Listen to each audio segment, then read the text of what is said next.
Winning isn't about what others think of you. It's an internal feeling, a private victory that happens within yourself when nobody is watching. You know, being physically attractive is a great start, but it's only a starting point. The real game begins the moment you start to speak.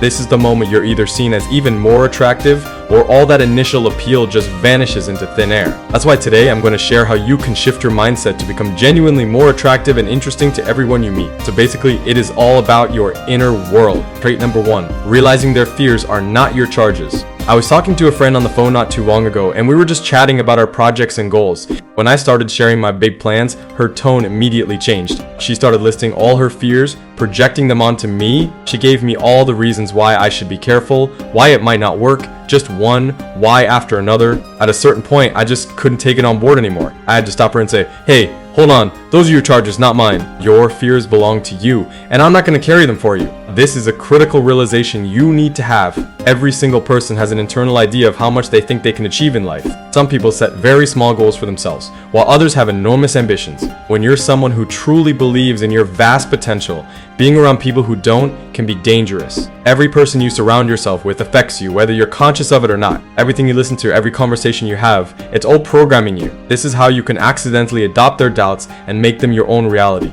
You simply cannot let that happen. From now on, every time someone tells you why you can't do something, you need to have an internal response ready. You look at them or think of them and you say to yourself, "Those are your charges, not mine." You must reinforce the belief that you know what you're capable of. You have a deep understanding of your own potential, and you trust it completely. You don't need anyone else to trust in your dream for you. You have to think, "I will not let their negativity get to me." Listen carefully, because you are going to know the second trait, becoming emotionally invincible. This mindset says, "I will not let any person or any circumstance get to my emotions." Realize that anything that has the power to get to your emotions is controlling you. You can't become who you want to be if you're controlled by something outside of yourself. You can be controlled by another person without even being aware of it. A perfect example of this is when you're trying to make an ex regret leaving you. In that moment, you are being controlled by their perception of you. When someone knows your weakness and you allow them to trigger it, you are being controlled. Real strength and power come from reaching a point of emotional neutrality. Everyone in the world can do whatever they want, and it won't affect you. The world can be crushing down around you, but no one can get to your emotions. You have created a home within yourself that nobody can disturb. People could literally create a movement against you, and it just does not get to you. You remain completely calm and centered, so I do not allow myself to complain. Let me give you an example from my own life. I've always lived in very calm places where I never heard cars. Recently, I moved into the city, and now I hear traffic all the time. I value my quiet time so much, and at first the noise really got to me. But that's not good, because I don't want my peace to depend on external factors. If my emotions can be touched by passing cars, it means the cars have to disappear for me to feel good. I refuse to give away my power like that. So what I do is, I train my mind to find a reason why I cannot complain. When I hear the cars and feel the urge to complain, I stop and reframe it. I tell myself, okay, find a reason right now why this is a privilege. And I think, well, there are many people sleeping outside right now next to those same cars. They would dream of being in a home,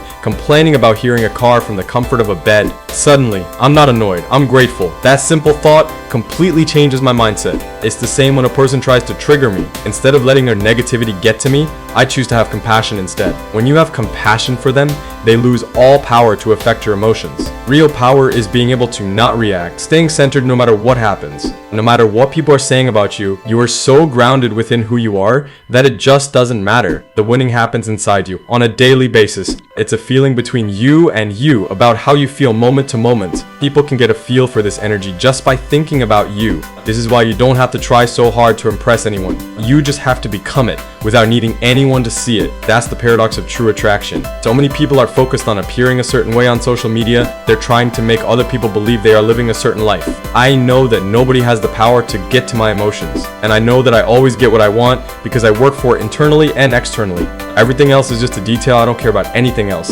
And the funny thing is, once you start feeling this way, other people sense it. People are just naturally drawn to that kind of self-possessed energy. At this point, whether someone tells you you're great or not so great, it means absolutely nothing. So here is trait number 3. You have to walk into every situation with the mindset of, I have nothing to lose. You don't say this out loud, of course, but you own it in your very being. You can't enter a new relationship while being terrified of losing that person. If you're afraid of losing them from the start, you've already lost. You can't start a business deal being afraid of losing it. because that fear will sabotage you. The person who is not afraid of losing anything is the one who ultimately wins everything. You must actively work towards bringing yourself into that powerful position. In other words, you have to practice the art of detachment. Now, listen carefully, because the formula for detachment is very simple. Part 1 is abundance. You have to be so connected to your source that you know everything you need is always provided. If you want more love, you know you have unlimited access to it without needing it from anyone else. The only way to get this access is by connecting to your higher self. I call it God, but for you, it can be life, the universe, whatever resonates with you. When you have a strong relationship with that source, you are in a very powerful position. Part 2 of the formula is vision. You need to know who you want to become. You must have a clear idea of where you want to go in life. I think about the type of people you want around you, the money you want to make. The more detailed and vivid that vision is, the more powerful and driven you will become. And now, for the secret sauce that makes all the difference, Faith. This isn't just belief. It's knowing with absolute certainty that your vision is going to happen. But listen, faith is seen in your actions, not in your words. I can say anything I want here, but if I don't wake up every morning and work towards my vision, they're just empty words. It is your unwavering faith that gives you the strength to stay detached. It gives you the power to do the hard things that nobody else wants to do. It becomes an obsession, a deep knowing that it's going to happen. It's a feeling you hold in your entire heart and soul. People who truly know their vision will come true are the ones who take action. They walk their talk, they go to the gym, they learn new skills, they start the business.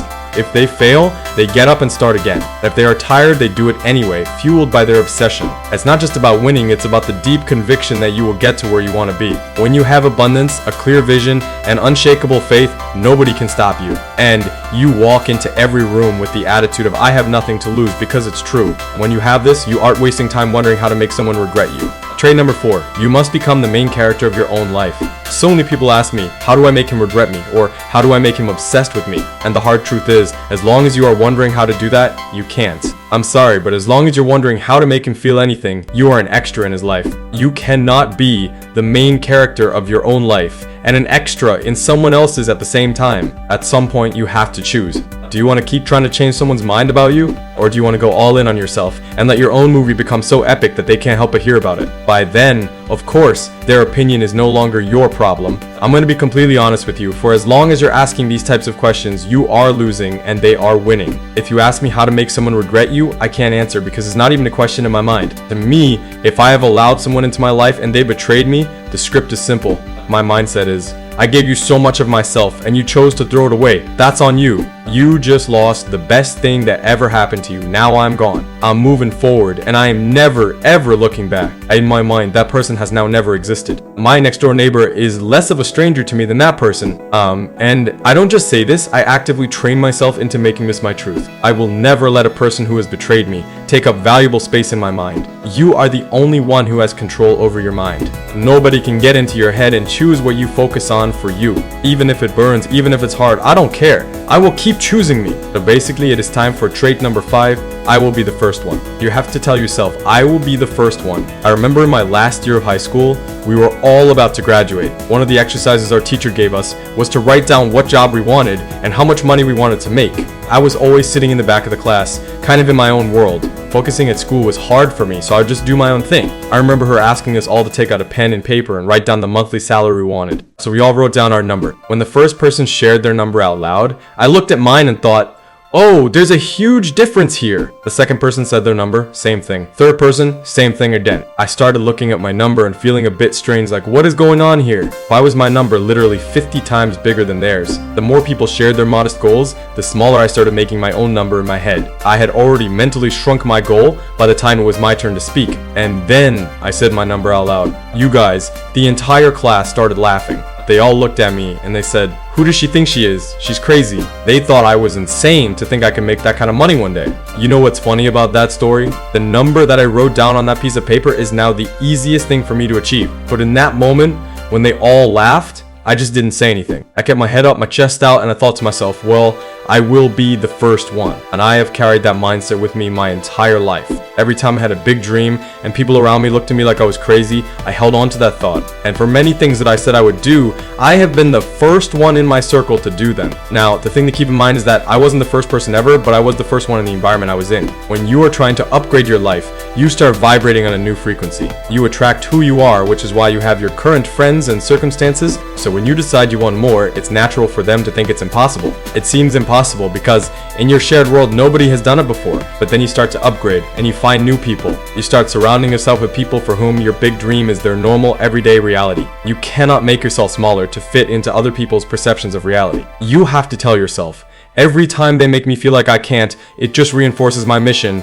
I will be the first one. People are always looking for the first person who has done it before them for permission. But if you are the one who is not afraid of being the first, you will always stand out. You stand out because everyone else is terrified of being the first one to fail. But you don't care about failing because the concept doesn't really exist for you. For you, it's just, I'm gonna try it, and if it doesn't work, I'll try again or try something else. It's not about avoiding failure. Failure is just part of the process. It's much more about the deep knowing that you will get there eventually. If you grow up in an environment of toxicity and abuse, you will be the first one to get out and heal. If your partner tells you that you can't be all you want to be, you change your partner and you tell them, I will be the first one. If you want to succeed in a field where no woman has done it before, well, you will be the first one. When you have this mindset, nothing can hold you back. You're literally an eagle amongst chickens, trying to explain to them why you can fly. And here we are at the final trait. Trait number 6 is the I will teach myself mentality. There is nothing in this world that you truly want to learn that you cannot teach yourself. When your I wish I knew turns into how am I going to teach myself this, everything changes. I only surround myself with people who are smarter than I am.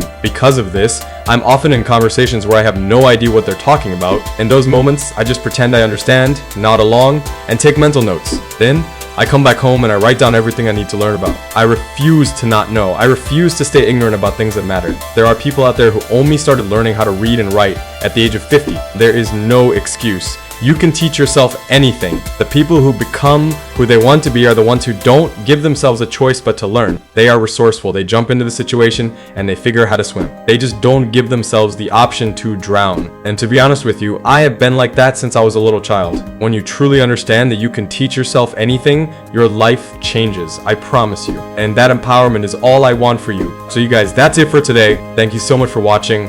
And I hope this was helpful. If you have any questions about these mindsets or if you're struggling with one, please drop a comment below. I would love to make a video answering your specific questions. If it was helpful, please help me grow this channel by liking this video and subscribing. Don't forget to share your own thoughts with me in the comments. I am going to see you all very, very soon.